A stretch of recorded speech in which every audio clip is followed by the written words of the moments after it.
I'm having lunch with my friend Francoise. We're sitting in front of a mouth-watering plate of roast chicken and potatoes. She asked me about my day. Oh, so glad to complain to her. I just got a $295 speeding ticket. My boss took all the credit for my work. And last night, I fell into the toilet because my boyfriend left the seat up again. In the middle of complaining, she cuts me off. Listen to you, drama queen. Side note about Francoise. She's that friend, painfully honest, but sometimes a pain in my contest chair. Fellow Toastmasters. And anyone with a friend like Francoise. She said, Sylvia, you don't have big problems. Put it in perspective. Do you know what happened to my mother during the genocide in Rwanda? No, as I piled on another spoonful of potatoes. You know that 800,000 people lost their lives in just 100 days. At the height of all the killing, I was helplessly searching the streets for my mother. She had been missing for 37 hours. I turned up a dirt road, heading back home. In the distance, people. A pile of people. My eyes locked in on a very familiar pink sweater. It was my mother, lying there on top of everyone else.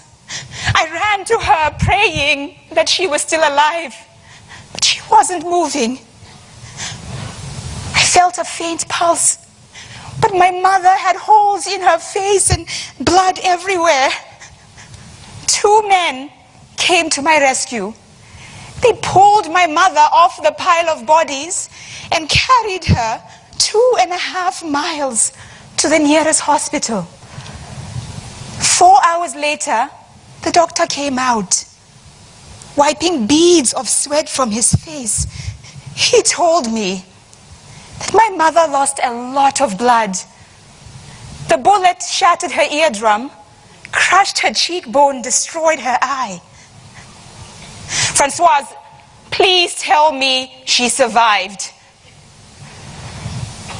Yes, she did. And then the doctor told me that there were no more beds available in the hospital. So they had to move my mother into a room shared by a former army general. As Francoise continued, I had stopped eating, feeling embarrassed. Speeding ticket? Complaining about my boss and boyfriend? Francoise continued. I rushed back to the hospital the next morning, and when I arrived, all the chaotic hospital chatter in the day before was replaced with silence.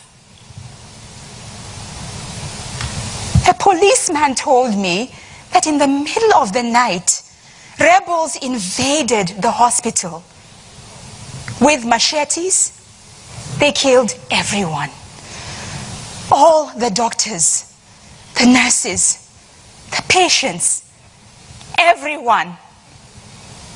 Except for the 3 people fortunate enough to have been in the high security room shared by the former army general.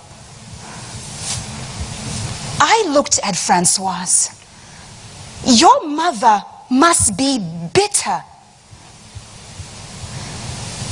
You would think so, Sylvia, but no, she isn't. So my next question to her, well, how does she do it? Because I feel like I would be bitter and unforgiving for a long time. Wow. After lunch, she invited me to her house. My mother is upstairs in the bedroom. Why don't you go and talk to her? I walk into the room. Smells like clean linens. She's making a bed fresh. she turns around, scar all on her face. I said, Miss Veronique, Francoise just told me everything that happened to you. I am so sorry.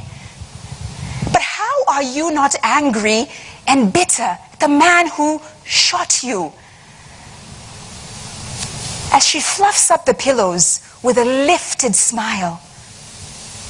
Sylvia, my face may be broken, my spirit is not. Then she motions me in close. Remember this always.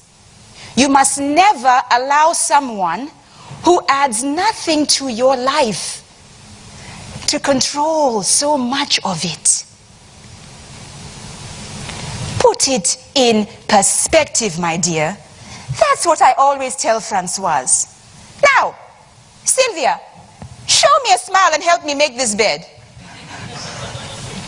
So there I had been earlier at lunch, complaining about my problems. And yet Miss Veronique is teaching a profound lesson. If ever you're faced with the burden of an unexpectedly big bill to pay, put it in perspective. When you're at work and your boss is getting on your last nerve, put it in perspective. Ladies, when you're in the bathroom late at night and you fall into the toilet because the seat wasn't down, put it in perspective. I have come to learn that in life we will all face trials and tribulations, great and small. But through it all, we still have to put it in perspective. Contest chair.